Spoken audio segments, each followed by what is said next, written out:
कमल कौर ने पूछा है, नमस्ते अनंत श्री, क्या आप दीक्षा के बारे में कुछ बता सकते हैं? ये क्या है, क्यों और कब जरूरी होती है? एक गुरु और शिष्य के बीच में क्या घटता है? मुझे कैसे पता चलेगा कि मैं तैयार हूं?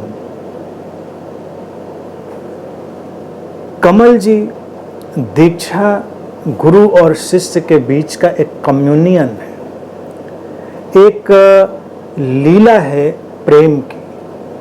दीक्षा को बहुत मिस्टिफाई किया गया है, बहुत रहस्यमय बनाया गया है, इसीलिए लोग दीक्षा के बारे में भ्रमित हो जाते हैं। दीक्षा के बारे में बहुत सारी ऐसी रहस्यात्मक बातों को डाला गया है, उन कारणों से लोग एक संभ्रम में रहते हैं, एक इल्यूजन में रहते हैं कि क्या है दीक्षा। दीक्षा का अर्थ ही है कि हम किसी विशेष घटना में प्रवेश कर रहे हैं जो हमारे जीवन के लिए अत्यंत महत्वपूर्ण है। ऐसी घटना में हम प्रवेश कर रहे हैं और उसके हम साक्षी हैं।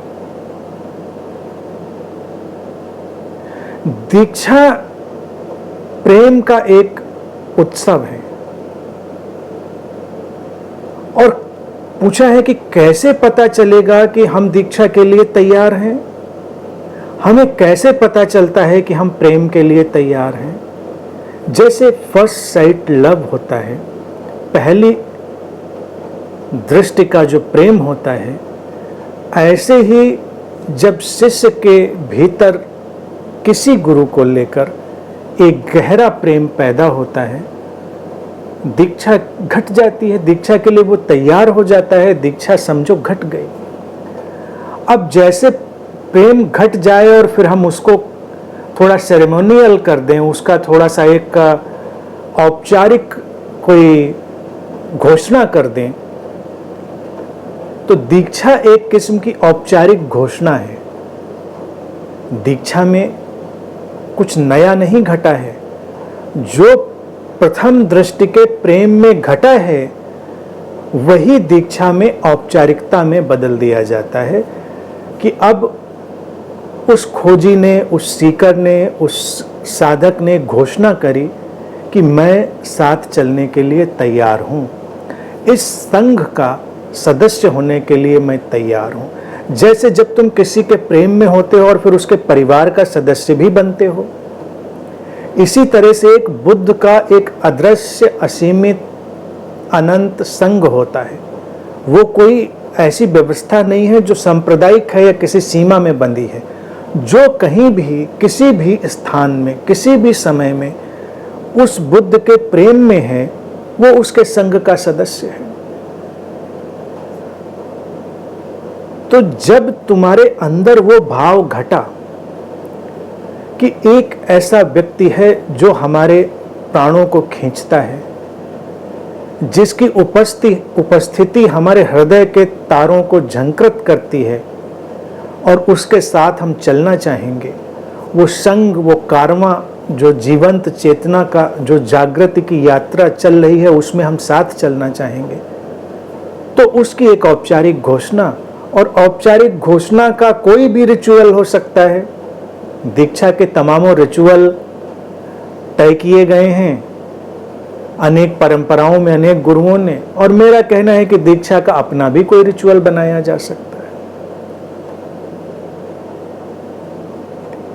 तो ये एक केवल औपचारिकता है उस प्रेम के उद्घोषणा की।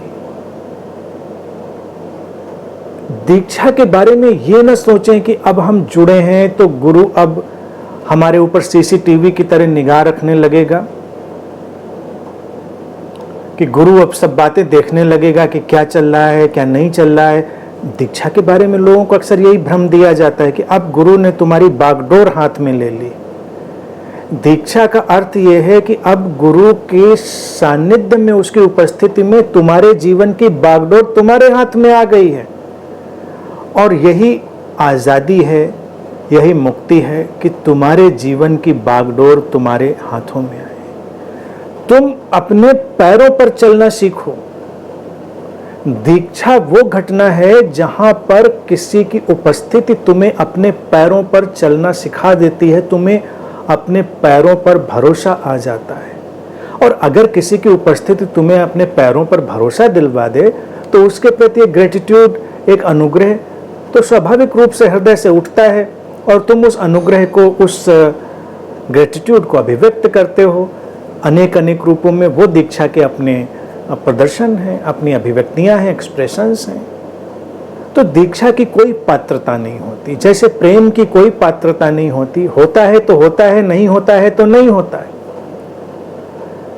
दीक्षा अक्सर जो पारंपरिक या जो भी सांप्रदायिक ढंग होता है, कल्टिस्ट ढंग होता है, उसमें तुम देखोगे एक गुरु बैठा और हजारों को दीक्षा दे दी, या किसी ने कान में कोई मंत्र फूंक दिया, या किसी को कोई और सीक्रेट मेडिटेशन बता दिया तो लोगों को लगा दीक्षा हो गया।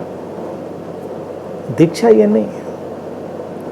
दीक्षा में कोई तुम्हारे कान में मंत्र बोलने की जरूरत नहीं है, तुम्हें कोई सीक्रेट बताने की जरूरत नहीं है। दीक्षा एक स्वीकार है, एक गवाही है साथ साथ चलने की। शिष्य तैयार हुआ। देखिए, पहले सीकर था, खोजी था, फिर शिष्य बना। दीक्षा में तुम शिष्य हो जाते हो। शिष्य एक अलग घटना है कि जब सीकर जो खोजी था, अब वो अनुशासित ढंग से कुछ जानने के लिए, सीखने के लिए तैयार हो गया। वो कदम से कदम मिलाकर साथ चलने के लिए तत्पर हो गया, वो शिष्य हुआ। जो अभी अपने कदमों को टटोल रहा है कि मैं किधर चलूं, इधर चलूं, उधर चलूं, यहाँ जाऊं, वहाँ जाऊं, इस घाट जाऊं, उस घाट जाऊं, इस राह जाऊं, उस राह जाऊं, तो वो अभी खोजी है। और दीक्षा जब घटती है तो व्यक्ति शिष्य बनता है, खोजी से शिष्य बनता है। यानी कि अब राह मिल गई, अब घाट मिल गया, अब मंजिल की तरफ बढ़ना स्पष्ट हो गया, और उस स्पष्टता में हम बढ़ते हैं। और गुरु इस घटना का साक्षी होता है, इस घटना को स्वीकार करता है, और फिर ये घटना साथ साथ चलती है। तो दीक्षा का यही मतलब है। इससे इतर कोई दीक्षा का अगर तुम मतलब ढूंढोगे या कहीं पढ़ोगे या सुनोगे तो वो सब केवल एक अलग किस्म की बातें हैं। मूल बात दीक्षा की यही है, प्रथम दृष्टि का प्रेम। कोई व्यक्ति जो तुम्हारे होने को आलोकित कर दे, उसके प्रति प्रेम की धारा तुम्हारे भीतर प्रकट हो जाए, वो तुम्हारा गुरु हो गया। और उसके साथ जब तुम औपचारिक रूप से चलने के लिए तैयार हो, घोषणा कर दो, तुम दीक्षित हो गए।